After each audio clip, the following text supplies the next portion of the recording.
What's up, everybody? So this video that you're about to see is in a spot that I call the no-fly zone. And what I mean by that is it takes place in my hometown of Colorado. I should say home state. And it's called the Great Sand Dunes.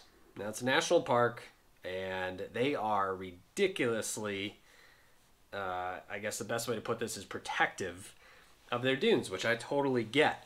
But they're like next level protective. And what I mean is one year I took a paraglider down, hiked all the way up to their dune, which I believe their highest dune, I could find out exactly the highest point because it changes every year because of erosion and all that stuff. So their highest dune is 750 feet above the ground. And we're already at right around 5,000 feet, 4,000 feet.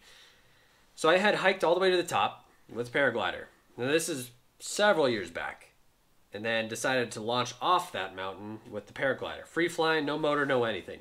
And the park rangers lost it.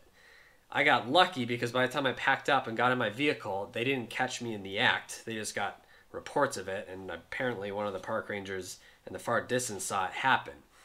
But they told me that if they ever caught me again taking out my feet leaving the ground from their dune, that I would be written a $100 fine. That's kind of ridiculous because I wasn't harming anything. There was no people around me or any of that, but I respect their rules. Well, I went down this rabbit hole of researching what I could and what I couldn't do from a legal standpoint. And my feet, by law, cannot touch their dunes. But there's nothing that stipulates that I can't fly over those dunes.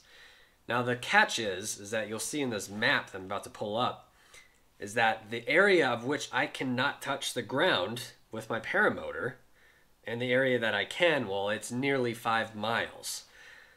Well, I was rather determined. So I loaded up the paramotor, headed on back down there, and took off, and you'll see in the map, from the safe zone is what I call it. What I mean by safe zone is it's legally not their land or their area that they control. So the rangers have no jurisdiction over that. And I kid you not, I had laid out my paramotor wing. I drove in, came back out, laid my paramotor wing out, and the park ranger was following me. And you could see he stood next to his truck and was watching me from probably, I'd say, quarter-mile distance. And he was watching me because he was just eager to write that ticket. I knew it. That's all they want to do down there. No, I know there's some good park rangers out there, but the ones down there, they are next level. Got everything set up. This was early in the morning. I had camped out there the night before, figured out where I could and couldn't take off from, and I found a nice little field area. It was very tight because there was a fence and a road, and it was tight. And unfortunately, I don't have any footage of that takeoff. So I took off, perfect launch, am in the air, and I had nearly a 5-mile flight towards where the dunes are. But you'll see in this video, the sand dunes are absolutely incredible. And I'd say this is probably the best bird's eye view you could ever see because A, they don't allow drones, I don't believe, in here whatsoever. You definitely can't really get super low with the general aviation aircraft. Some guys do come in with airplanes and they'll buzz it, but I mean, I essentially was right there, low, and flying fast and carving through the dunes. The only thing that was stuck in the back of my mind was, if I had an engine out, I would have the worst hike of my life out of here. And number two, I knew I would be getting a ticket because I guarantee they were just waiting there. So I took off, flying en route towards the dunes, and I could see that park ranger was following me, and all of a sudden you see a couple other park rangers. They're driving around on their road, and they're meeting up, and they're contemplating how they could bust me. But they couldn't. And the flight yielded some of the best footage I've ever experienced. It also was one of the coolest flights ever by Paramotor. And to give you a rough estimate of how massive these dunes are, well, it's hard to explain, but it's several miles of pure sand, and they're towering high.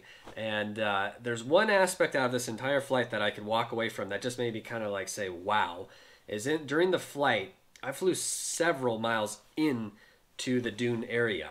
There wasn't a single person to be seen, and in order to hike that amount of distance from where I was to where the actual parking lot was for visitors, it would take days.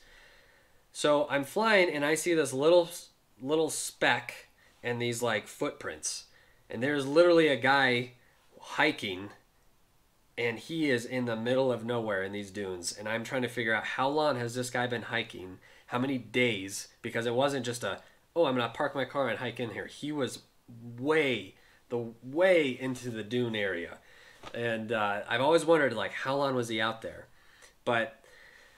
Debriefing of the flights, I would say, is that it's well worth it. Would I do it again? Probably, but I also was well aware if I had an engine out, what am I going to do? And I can't imagine trying to hike with a paramotor. I think I'd have to abandon the gear, essentially. So I just don't think there's a way to hike in deep sand with a paramotor on your back. And so I did make it back. It was a successful flight, and I am very excited to release this video because it's quite cool. And well, hit that like button and that subscribe button, and post in the comments below because it's a once in a lifetime flight for me, and I'm glad to share it with you guys. So enjoy the video.